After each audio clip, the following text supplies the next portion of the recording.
So isang magandang araw naman sa inyo mga sir. So panibagong vlog na naman mga sir, panibagong vlog. So share ko lang yung experience natin sa pagmumotovlog. So kung napapansin natin mga sir, bawat vlog ko is hindi ako naglalagay ng mga background music Papansin nyo naman more on lang ako, more on salita lang ako sa aking GoPro. So every time na ina-upload ko yan mga sir, wala akong nilalagay na mga background music. Ito kasi yung pinaka main reason mga sir So yung kasi natin mga sir, yung YouTube channel natin saka yung Facebook page account natin, natin is monetize na tayo mga sir monetize na tayo ni Facebook. At the same time yung YouTube natin is monetize na rin. So share ko lang sa iyo mga sir, kaya hindi ako naglalagay ng music dun sa mga uploads ko, especially dun sa mga motovlog mga sir. Kasi nga iniwasan ko mga sir yung copyright issue. Napaka-strict kasi mga sir ni Facebook and din ni YouTube doon sa mga background music. Kaya napapansin nyo, lahat ng mga vlog ko is more on lang salita lang mga sir, wala akong nilalagay na background music, maliban na lang dun sa mga funny background hindi naman nakaka-copyright yan. Hindi talaga tulad nung music talaga mga sir. So ang bilis mo magka-violation. So sayang yung pinaghirapan natin dito sa ating YouTube channel and sa ating Facebook page So kailangan nating doble ingat mga sir. So para dun sa mga nagbablog, mga baguhan sa nagbablog, especially dun sa talagang nagsisimula pa mga sir. Ako hindi ako totally matagal na sa pagmumotovlog. Wala pa nga akong 1 year, pero monetize na yung channel ko sa YouTube, and din yung Facebook page ko monetize na rin. So may mga earnings na siya mga sir Although hindi pa siya totally kalakihan yung earnings natin dun sa YouTube and din sa Facebook page, pero at the same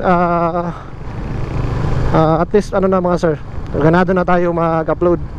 Kasi nga bawat upload natin, bawat hirap natin sa pagbablog is meron na siyang katumbas na earnings kahit maliit lang, kasi depende naman kasi yun sa nanonood. At least may mga ads na lumalabas doon sa natin, mga upload videos. So matagal din natin tong pinaghirapan mga sir bago tayo na monetize. So kaya ngayon bawat upload ko mga sir, napapansin nyo hindi ako naglalagay ng mga background music. Kasi nga iniwasan ko yung copyright issue mga sir. Kasi pag once naka-violate ka dyan sa copyright na yan doon sa YouTube and din sa Facebook page, may possibility na ma-demonetize yung page mo mga sir, and then sa YouTube channel mo. So sayang, di ba? Sayang yung pinaghirapan natin. Ang hirap pa naman na makakuha mga sir ng minutes views Ang hirap. So tips ko lang sa mga nagsisimula pang mag-vlog, especially doon sa mga maliliit pa yung followers. So kung gusto nyo talagang ma-monetize mga sir, yung mga nagre-reels mga sir, iwasan nyo yung mga background music, lalo na pag hindi yung original audio. Huwag kayo maglagay mga sir. So tips ko lang sa inyo, kasi nga dumaan din ako dyan So mahirap ma-monetize mga sir pag puro background music ginagamit mo dun sa mga uploads mo, reels and long form videos mga sir.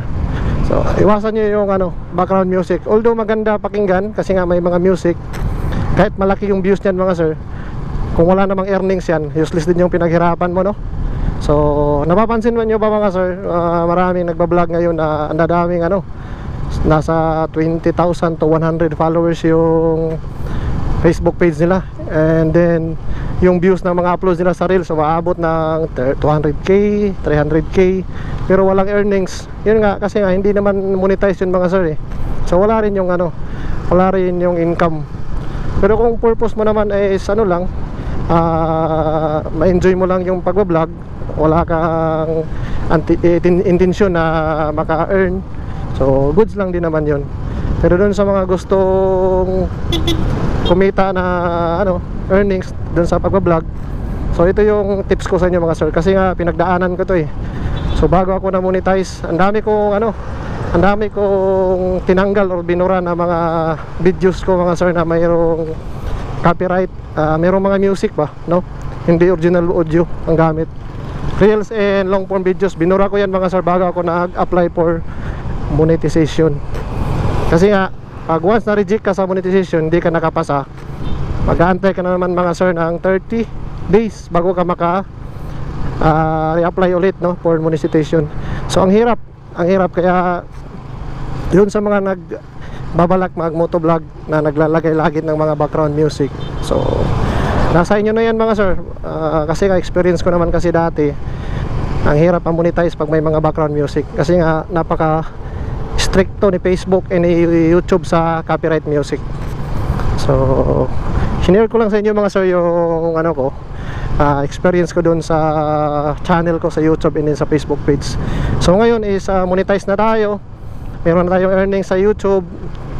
So nagrarana yung earnings natin sa YouTube. So although hindi pa natin nakuha yung pinaka-threshold niya, so bago lang din naman tayo na monetize. And then sa Facebook natin may earnings na rin. May pumapasok na dun sa ano natin, in-stream ads. So lahat ng videos natin may mga ads na lumalabas. So yun yung kagandahan dun mga sir. Pag monetize ka na is ganado ka na mag-upload. Kasi yun ang inaasam-asam lahat ng nagbablog nung ma-monetize sila, no?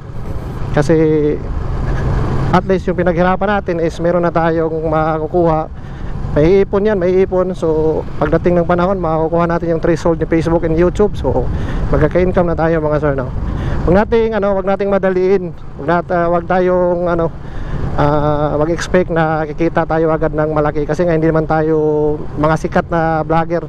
So nagsisimula lang tayo mga sir, no? Hindi pa tayo kilala talaga. Pero at least yung mga vlog natin, yung mga videos natin is may earnings na. So ang sarap pag nakikita mo na may ads na lumalabas dun sa mga videos and reels mo. So yun na mga sir, sinare ko lang sa inyo yung para sa mga nagsisimula pa lang mag-motovlog, sa nagsisimulang maggawa ng mga content, no? Yun sa mga nagre-reels, iwas-iwasan nyo mga sir yung paggamit ng mga hindi original audio. Kasi yun nga, matutuwa kasi kayo kasi ang laki ng views pero wala namang income kasi nga hindi monetize. Same din dun sa in-stream ads, yun sa mga long form videos na ina-upload natin.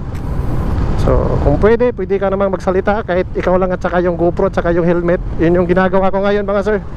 Basic, hindi ako naglalagay ng mga background music na kung ano-ano. Kasi nga gabing higpit ni Mita ngayon sa copyright mga sir. Kahit Tagalog music, ika-copyright niya.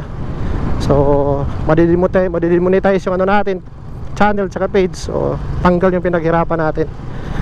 So ayun mga sir, sinare ko lang, especially dun sa mga nagsisimulang mag-vlog. Sana may nakuha kayong idea, no? Iwas-iwasan natin yung paggamit ng mga background music sa videos and reels natin para hindi tayo mahirapan and then ma-monetize tayo ni Facebook. So ito kasi is na-experience ko mga sir, kaya sinishare ko lang sa inyo doon sa mga aspirant na nagbabalak mag-motovlog.